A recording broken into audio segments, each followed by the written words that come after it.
while the rotor's turning right now, we're going to take a look at our brake pads. Want to make sure, since the pads are good, that they're still going to work out pretty well for us. So first thing we want to do, want to get some of the glazing off the back of the pad.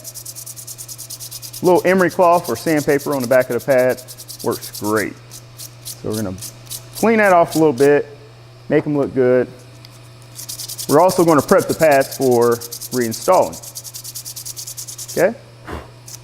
Everything's good. Cool. So now we're going to take a little bit of brake lube.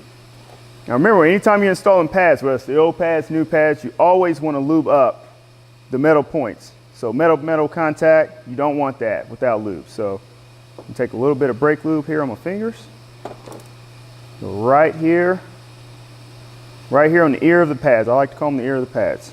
Right here. Also going to do it right here on this pad.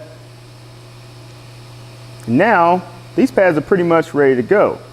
Next thing we want to do, these slide pins right here. These are what allows your caliper to slide. You want to make sure you keep these lubed up. So we'll take it off. We'll actually put a little bit more lube on them. They're pretty clean for the most part. If they're not, you definitely want to clean them off and lube them up. So we're going to put that in, lube it up. Next point, I'm going to lube this up. All right.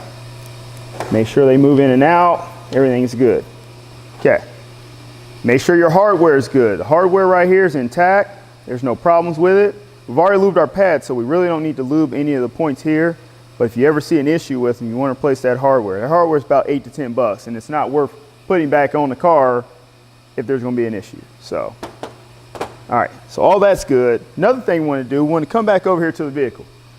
This hub right here, this is the wheel hub.